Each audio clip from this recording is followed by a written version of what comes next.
I too echo Premier McNeil's remarks. My thoughts are with the family who continue to grieve the loss of their loved one, because we are unfortunately reporting the death of another Nova Scotian due to COVID-19.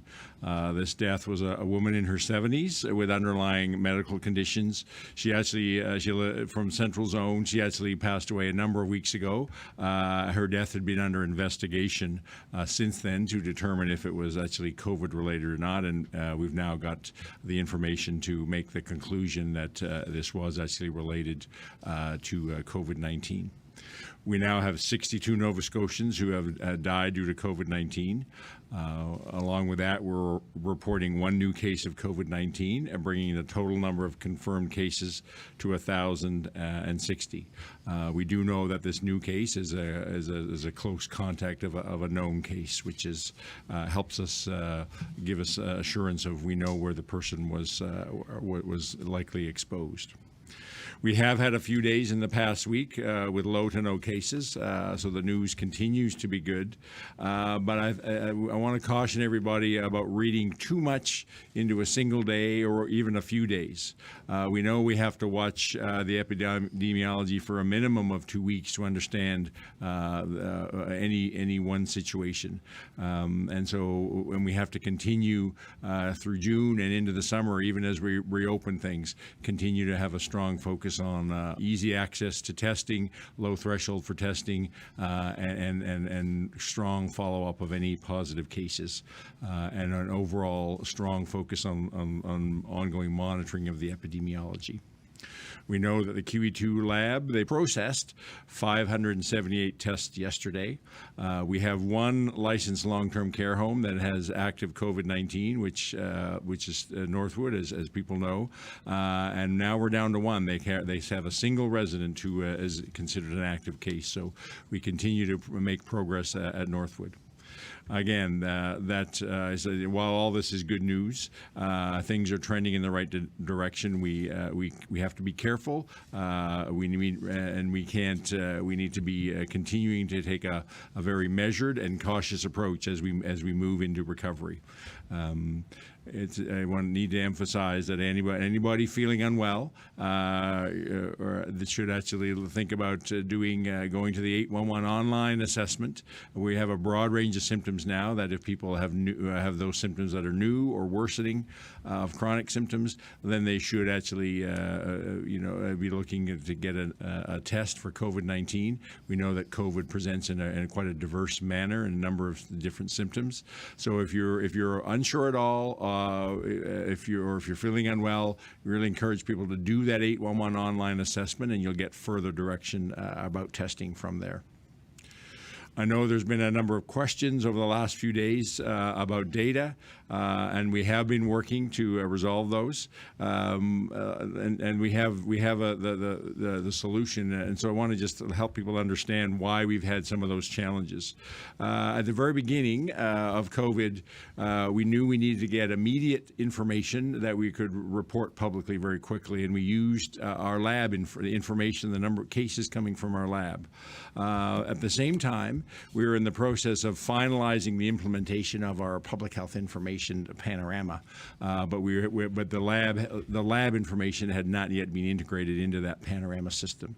So because of the time pressures and the workload around dealing with the peak of COVID, we weren't able to do that integration, and because we were having to use two different data systems, that gave the opportunity for some discrepancies to arise.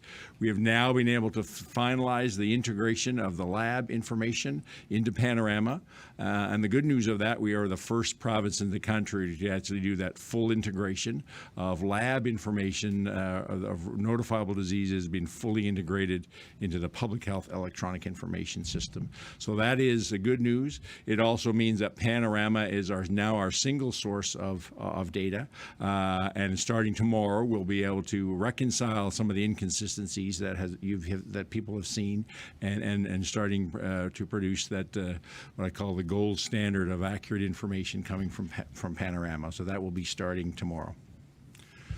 I understand that people are eager to make plans about summer vacation. School, at least for students, officially ended last Friday.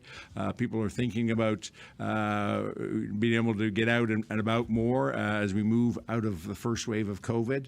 And so we need to talk, I want to talk a few minutes about travel, that it certainly is the point now where we can, within Nova Scotia, that people can travel more freely. It's important we understand that there are going to be many challenges to our local economy and our tourism industry.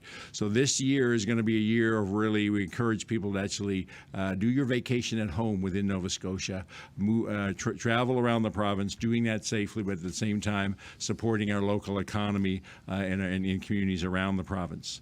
We know that many businesses that were opened on Friday are just starting to open up.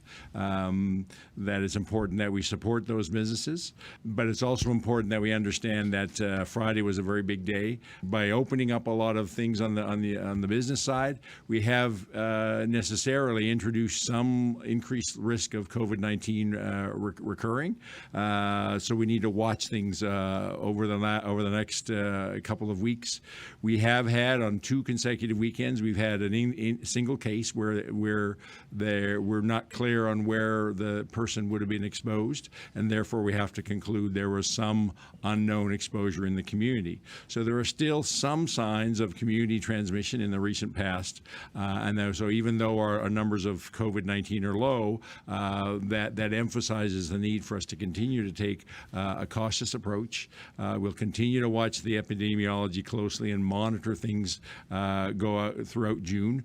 We're already starting to put together plans to present to the Premier about if the epidemiology is sustained, what the next step in our reopening and our recovery could be, and that hopefully all things will go well, and we'll be able to have a further opening as we enter into in end of June, early July, and give more opportunities for people to do a variety of things around summer vacation.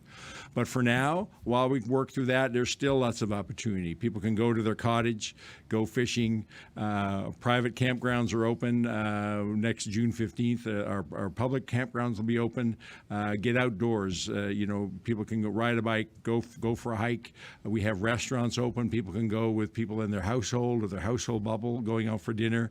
It's just important that people still, while they're doing all those things, remember about maintaining social distance, about people who are not in your household or household bubble, careful hand washing, and especially if people are feeling unwell, just staying home until they either have gone through the testing if appropriate, or if they're feeling better. So while we're have more opportunities, while we're encouraging people to get out and be more active, it's important that we do that safely. And I'm going to end by, I had some conversations yesterday and today with colleagues in government who are involved in the various inspections, whether it's from an occupational health and safety inspection, alcohol and gaming, who were out on the weekend in bars and restaurants.